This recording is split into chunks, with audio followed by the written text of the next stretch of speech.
கரூர் பிரச்சாரத்தில் கூட்ட நெரிசல் ஏற்பட்டு 41 பேர் பலியான வழக்கில் தவிக தலைவர் விஜய் இன்று சிபிஐ அதிகாரிகள் முன் ஆஜராகிறார். சென்னையில் இருந்து தனி விமானம் மூலம் அவர் டெல்லிக்கு பயணம் மேற்கொண்டுள்ளார். சிபிஐ விசாரணைக்காக தவிக தலைவர் விஜய் இன்று டெல்லி பயணம் மேற்கொண்டுள்ளார்.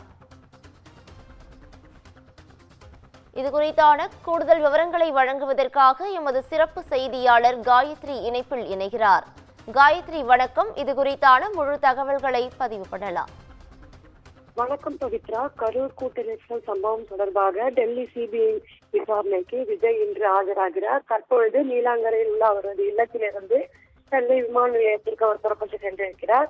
குறிப்பாக கடந்த செப்டம்பர் 27ஆம் தேதி தமிழக வெற்றி கழக தலைவர் விஜய் கரூரில் பிரச்சாரம் மேற்கொண்ட பொழுது கூட்ட நெரிசல் ஏற்பட்டு 41 பேர் அதில் உயிரிழந்தனர். இந்த சம்பவம் தொடர்பாக வழக்கு பதிவு செய்து விசாரித்து வரும் சிபிஐ ஏற்கனவே கரூரில் முகாமிட்டு அங்கு சம்பவம் நடந்த இடத்தில் விசாரணை மேற்கொண்டனர். அதே போன்று அங்கு ஆய்வுகளையும் சிபிஐ அதிகாரிகள் நடத்தி இருந்தனர்.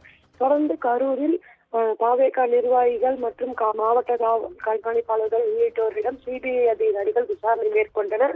அதனைத் தொடர்ந்து டெல்லி சென்ற சிபிஐ அதிகாரிகள் அங்கு தவிக நிர்வாகிகள் மற்றும் மாவட்ட கண்காணிப்பாளர்கள் உள்ளிட்டோர் வரவழைக்கப்பட்டு அங்கு விசாரணை மேற்கொண்டனர். குறிப்பாக தவிக நிர்வாகிகளான என் ஆனந்த், ஆதவ் அர்ஜுனா, சி.டி. நிர்மல்குமார் உள்ளிட்டோரிடம் சிபிஐ அதிகாரிகள் சுமார் 3 நாட்கள் விசாரணை மேற்கொண்டனர்.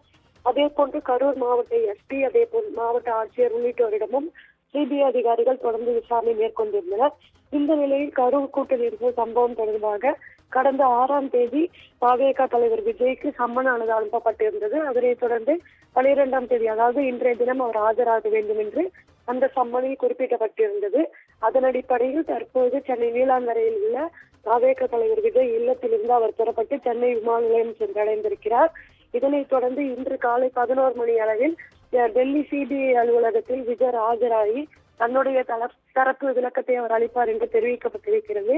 மேலும் இது தொடர்பாக ஏற்கனவே தவிக நிர்வாகிகள் டெல்லி காவல் அதிகாரிகளிடம் ஒரு கோரிக்கை வைத்திருந்தனர். குறிப்பாக விஜய் வரும்பொழுது உரிய பாதுகாப்பு நடவடிக்கைகள் மேற்கொள்ள வேண்டும் என்ற அடிப்படையில் தவிக சார்பில் ஏற்கனவே கோரிக்கை வைக்கப்பட்டிருந்தது. அதனை ஏற்று டெல்லி காவல்துறை அதிகாரிகளும் உறுதி அளித்திருக்கின்றனர். குறிப்பாக விஜய் வந்து செல்லும் வரை அவருக்கு உரிய பாதுகாப்பு அளிக்கப்படும் என்று டெல்லி காவல்துறை அதிகாரிகள் சார்பில் ஒரு உறுதியானது அளிக்கப்பட்டிருக்கிறது.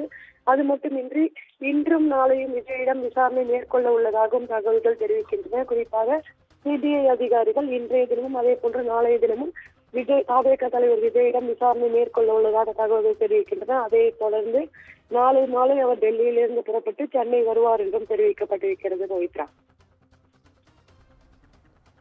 கூடுதல் விவரங்களுக்கு நன்றி காயத்ரி.